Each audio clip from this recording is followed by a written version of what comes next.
ዛሬ በ2021 ለእይታ የበቃው በአፍተር ዊ ፌል አስገራሚና ልብ አንጠልጣይ የፍቅር ፊልም ተመልሰናል።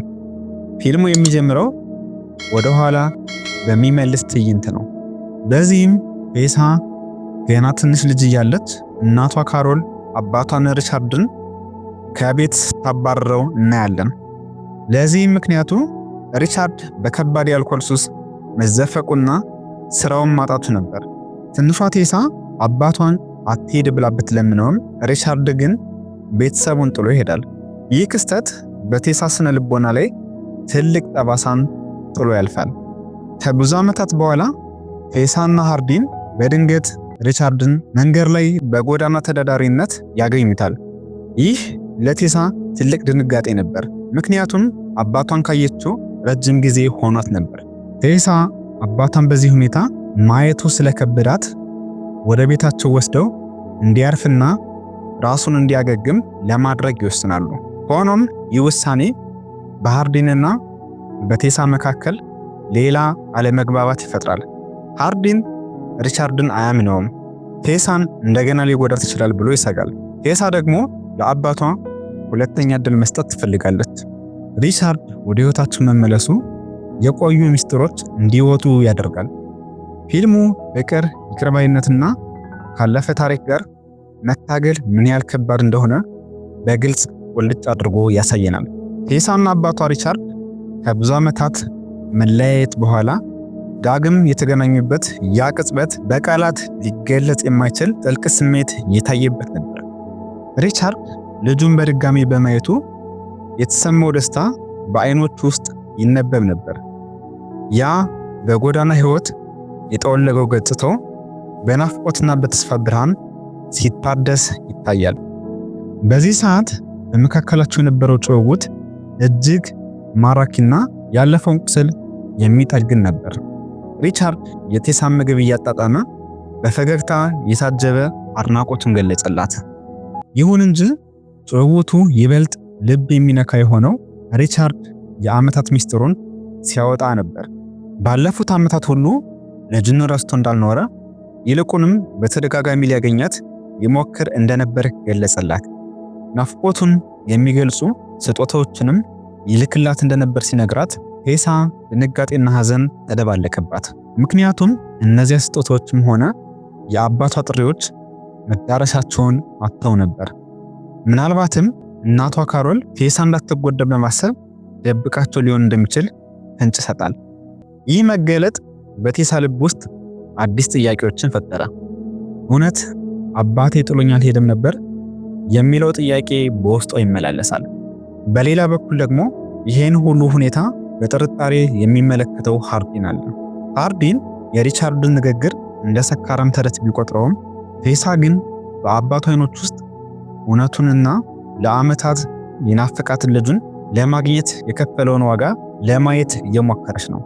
ይህ የእራት ግብዣ የሆድ ዕቃም ብቻ ሳይሆን የቆሰለን ነፍስ ለመፈወስ የተደረገ ትልቅ ሙከራ ነበር። የቴሳና የሪቻርድ ዳግም መገናኘት መጀመሪያ ላይ እንደ ታምር ቢታይም ብዙም ሳይቆይ ግን ቤት ውስጥ ያለው አየር በጥርጣሬ መታወክ ጀመረ። ሪቻርድ በራት ጠረጴዛ ላይ ሆኖ ያለፈውን ትዝታ ሲያወሳና የቴሳን የምግብ አሰራር ሲያደንቅ ቢቆይም ከቆይታ በኋላ ግን የባህሪው መለወጥ መታየት ጀመረ። ሪቻርድ በሱስና በጎዳና ህይወት የረቀቀ በመሆኑ ንግግሮቹ እየሻከሩና ሃርዲንን የሚፈታተኑ ሆኑ። በተለይም አንድ ያልተገባ ቃላትን መናገሩ ቀድሞውንም በቁጣ ለሚገነፍለው ሃርዲን እንደ ነዳጅ ሆነበት። ሃርዲን ሪቻርድን የሚያየው እንደ አባት ሳይሆን ቴሳን በስሜት ይበዘብዝ የመጣ ሰካራም አድርጎ ነው። በጠረጴዛ ዙሪያ ያለው ውጥረት አይን ላይን መፋጠጥ ደረጃ ላይ ደረሰ። በዚህ መሃልም ቴሳ ሁኔታው ከአቅሟ በላይ መሆኑን ተረዳች። ሃርዲንን ለብቻው ወደ ማዕዘኑ ይዘው ወጣች። በዚያች ቅጽበት የምትናገራቸው ቃላት ከልብ የመነጩና በለቅሶ የታጀቡ ነበሩ። ሃርዲንን እባክህ አለችው በስስት። እሱ ፍጹም እንዳልሆነ አውቃለሁ፣ ስህተተኛም እንደነበር አውቃለሁ። ነገር ግን እሱ የኔ ደም ነው፣ አባቴ ነው። ለዓመታት የናፈኩትን አባት የማግኘትና እሱን የማቅናት የመጨረሻው ዕድሌ ይህ ነው፣ እባክህ ጥላቻን አቁመህ አብረን ቁም አለችው። ቴሳ አባቷን ዳግም ለማጣት አልፈለገችም። ያ በልጅነት አባቷ ጥሏት ሲሄድ የነበረው ህመም ዛሬም በውስጧ ስላለ ሪቻርድን ማዳን ለቴሳ ራሷን እንደማዳን ነበር። ሃርዲን ምንም እንኳን ሪቻርድን ባያምነውም ቴሳን ካለው ጥልቅ ፍቅር የተነሳ በንዴትና በይቅርታ መካከል እየዋዠቀ ዝም ለማለት ወሰነ። ይሁን እንጂ ይህ ዝምታ ለሁለቱም አዲስ ፈተና ይዞ እንደሚመጣ የታወቀ ነበር። የሪቻርድ መመለስ የቤተሰቡ ሚስጥር ከመክፈቱም በላይ በቴሳና በሃርዲን መካከል ያለውን የመተማመን ክር እጅግ እየወጠረው መጣ። በቤቱ ውስጥ የሰፈነው የውጥረት ድባብ ቀስ በቀስ ወደ ዝምታ ተቀየረ። ሃርዲን ምንም እንኳን በውስጡ ያለው ጥርጣሬ እንደ እሳት ቢነድም ለቴሳ ያለው ጥልቅና የማይናወጥ ፍቅር ግን ትዕግስተኛ እንዲሆን አስገደደው። ቴሳ አባቷን ለማቅናት ያላትን ጽኑ ፍላጎት ሲመለከት የእሷን ልብ ላለመስበር ሲል ብቻ የገንዛ ፍላጎትን መስዋዕት አድርጎ የእሷን ውሳኔ ለማክበር ወሰነ። ይሁን እንጂ ሃርዲን ሪቻርድን በቀላሉ ሊለቀው አልፈለገም። ቆየት ብሎ ቴሳ በሌለችበት አጋጣሚ ሪቻርድን ለብቻው አገኘው። ሃርዲን ሪቻርድ ወደ ቴሳ ሕይወት የተመለሰው ለገንዘብ ብሎ ሊሆን ይችላል የሚል ከፍተኛ ስጋት ነበረው። ይህንንም ለማረጋገጥ የተወሰነ ገንዘብ ወጥቶ ለሪቻርድ አቀረበለት። ይህ ድርጊት የሪቻርድን እውነተኛ ማንነት ለመፈተኛ የተዘረጋ ወጥመድ ነበር። ሪቻርድ ግን ያላሰቡትን ምላሽ ሰጠ። የቀረበለትን ገንዘብ ሳይቀበል ቀረ። በአይኖቹ ውስጥ ጥልቅ የሆነ የሐዘንና የቅንነት ስሜት እየታየ የመጣውት ለገንዘብ ሳይሆን ካለፈው ስህተቱ ታርቆ ከልጁ ጋር ያለውን ግንኙነት እንደገና ለመገንባት እንደሆነ በቁርጠኝነት ገለጸ። ሪቻርድ የሃርዲንን ስጋት አልተቃወመም። ይልቁንም ሃርዲንን ቴሳን ለመጠበቅ የሚቆረቆር መሆኑን እንደሚያደንቅ ገልጾ ራሱን እንዲያረጋግጥና ካለፈው ጥቁር ታሪኩ እንዲታጠብ አንድ ዕድል ብቻ እንዲሰጠው በትህትና ጠየቀው። ይህ ትዕይንት በቴሳና በሃርዲን ግንኙነት ላይ አዲስ ምዕራፍ ከፈተ። ሃርዲን የሪቻርድን ቅንነት ባያምንም ሪቻርድ ገንዘብ አለመቀበሉ በሃርዲን ልብ ውስጥ የነበረው የጥላቻ ግንብ ለጊዜውም ቢሆን እንዲላላ አደረገው። አሁን ትልቁ ጥያቄ ሪቻርድ በእውነት ተለውጧል ወይንስ ይህ ሌላ የማታለያ መንገድ ነው የሚል ሆኗል። ቴሳ በዚህ መሃል አባቷንና ፍቅረኛዋን ለማስታረቅ የምታደርገው ጥረት ፍሬ ማፍራት የጀመረ ቢመስልም የቤተሰቡ ሚስጥር ግን ገና ሙሉ በሙሉ አልተገለጠም ነበር። ቴሳና አባቷ ሪቻርድ ግንኙነታቸውን ለማደስ በሚጥሩበት በዚህ ወቅት በሌላ በኩል ደግሞ የቴሳ የወደፊት ሕይወትና የሙያ ህልም አዲስ ፈተና ይዞ መጣ። በአንድ ጸጥ ያለ ፓርክ ውስጥ ቴሳ ከሃርዲን ወንድም ጋር ከላንደን ጋር ሆና ስለ ትልቅ እቅዷ ስታወራ ይታያል። ወደ ሲያትል ተዛውራ ቫንስ ማተሚያ ድርጅት ውስጥ ያገኘችውን የሥራ ዕድል ለመጠቀም ያላትን ጉጉት ለላንደን ታካክላለች። ሃርዲን በድንገት ከበስተጀርባ ሆኖ ንግግራቸውን በከፊል ይሰማል። በዚያች ቅጽበት በሃርዲን ልብ ውስጥ የቅናትና የመገደል ስሜት ነደደ። የእሱ ወንድም ላንደን ስለ ቴሳ የወደፊት እቅድ ከእሱ በላይ በዝርዝር ማወቁ ሃርዲንን እንደተገፋ ሰው እንዲሰማው አደረገው። ላንደን እንደሄደ ሃርዲን ወደ ቴሳ ተጠግቶ በጥያቄ ያፋጥጣት ጀመር። ይሄን ሁሉ ነገር ለምን ደበቅሽኝ? ለምንድነው ስለመዘዋወርሽ ከእኔ ይልቅ ላንደን የሚያውቀው? የሚል የቁጭት ጥያቄ አቀረበላት። ቴሳ ግን ለሃርዲን የሰጠችው ምላሽ ስሜታዊና እውነተኛ ነበር። ቀድሜ ያልነገርኩህ እኮ በመካከላችን ባለው ግጭት ምክንያት ወደ እኔ ትመለስ እንደሆነ እርግጠኛ ስላልነበርኩ ነው ስትል መለሰችለት።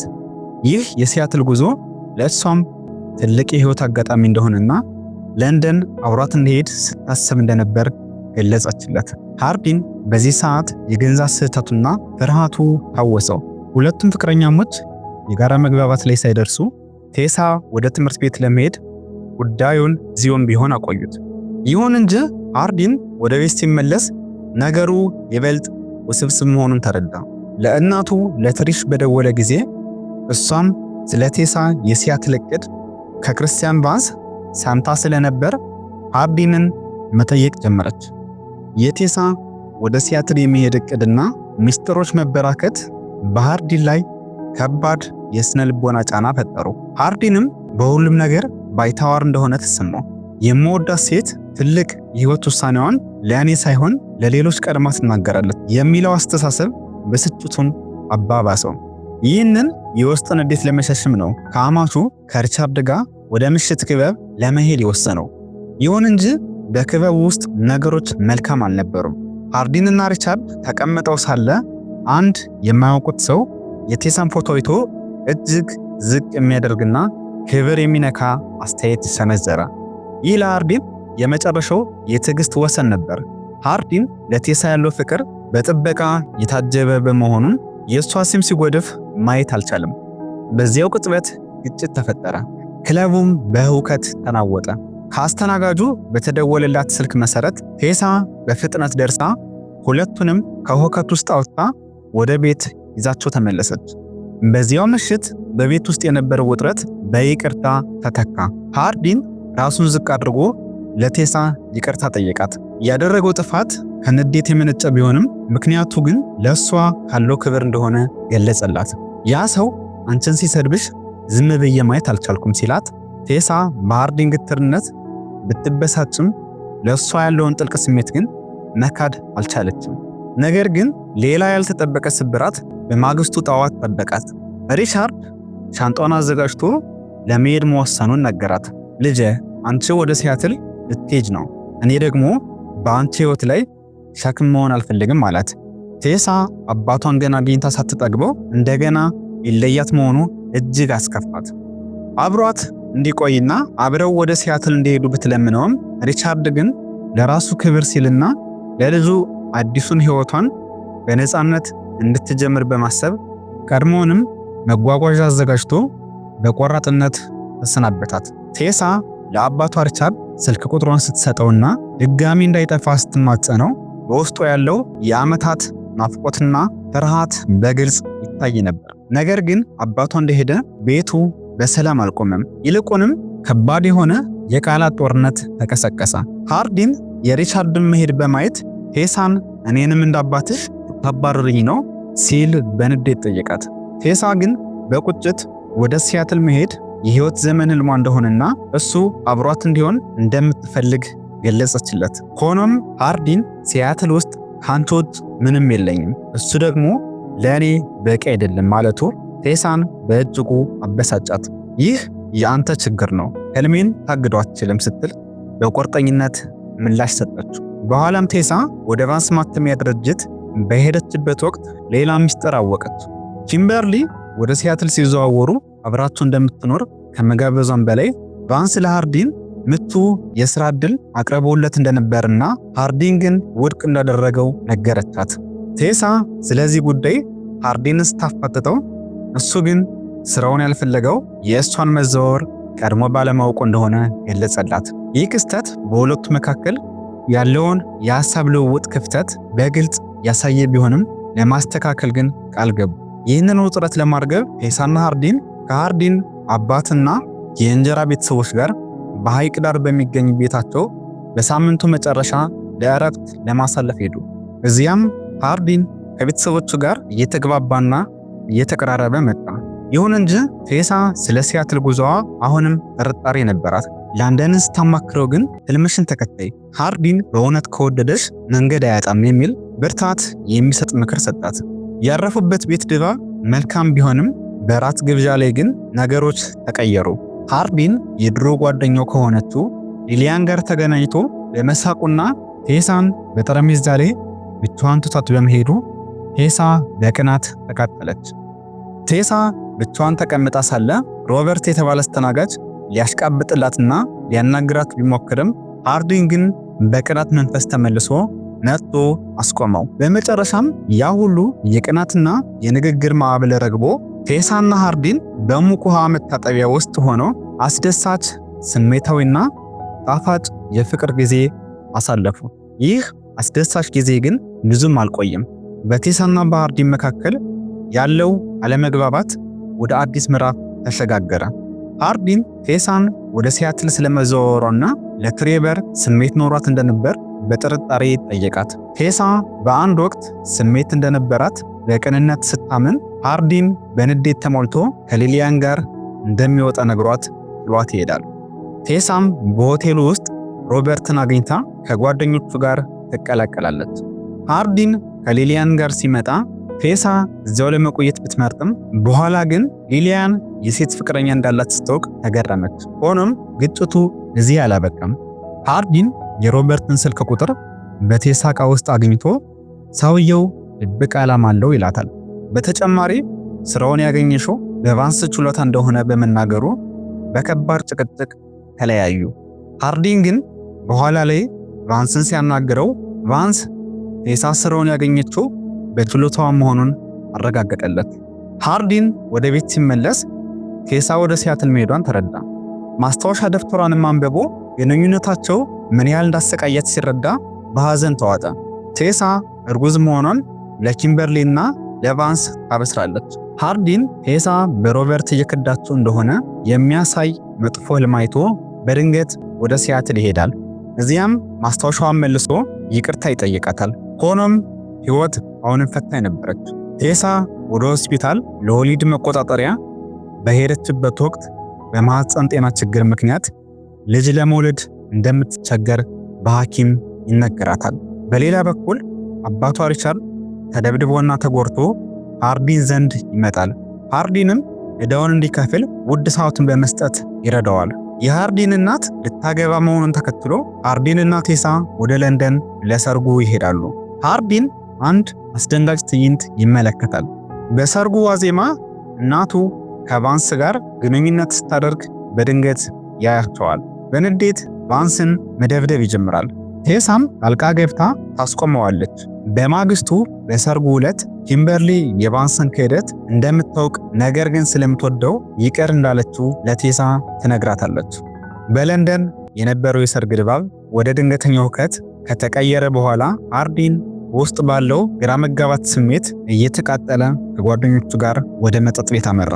በዚህም ስለባለፈው ምሽት ያየው አስደንጋጭ ክስተት እናቱንና ቫንስን አብረው ማየቱን ሲወያዩ ከምንም በላይ የሚከብድ እውነት ጠበቀው። ቫንስ ለሃርዲን አይኖች ውስጥ እየተመለከተ ለዓመታት ተደብቆ የነበረውን ትልቅ ሚስጥር አወጣው። እኔ እውነተኛ አባትህ ነኝ በማለት ባዮሎጂካል አባቱ መሆኑን አረጋገጠለት። በተመሳሳይ ሰዓት ኪምበርሊ ይህንኑ ልብ የሚሰብር እውነት ለቴሳ ትነግራታለች። ይህ ዜና ለሃርዲን ዓለሙን የገለባበጠ ነበር። ለዓመታት ሲጠላው የኖረው ኬን አባቱ እንዳልሆነና በምትኩ ደግሞ የሚያከብረው ቫንስ አባቱ መሆኑን ማወቁ ጭንቅላቱን አጦዘው። በድንጋጤና በንዴት ተሞልቶ ከክለብ ወጥቶ ወደ ጨለመው ጎዳና ተፈተለከ። ቴሳም በዚህ አስቸጋሪ ቅጽበት ብቻውን ልትተው አልፈለገችም። በፍጥነት ተከትለው ወጣች። በመጨረሻም በመንገዱ መሃል ተገናኙ። ሃርዲን የነበረበትን የስብርባሪ ስሜት የተረዳችው ቴሳ ምንም ቃል ሳትናገር አቅፋው ቆመች። በዚያ ዝናባማና ጭጋጋማ የለንደን ምሽት በመንገዱ መሃል እቅፍ ተደራርገው በስሜት ተሳሳሙ። ይህ መሳሳም የመለያየት ሳይሆን ምንም አይነት ማዕበል ቢመጣ አብረው እንደሚቆሙ የሚያረጋግጥ ትዕይንት ነበር። የዛሬው የፊልም ታሪክ እዚህ ጋር በቃ። ሳምንት በሌላ የፊልም ቅኝት እስከምንገናኝ መልካም ሳምንት።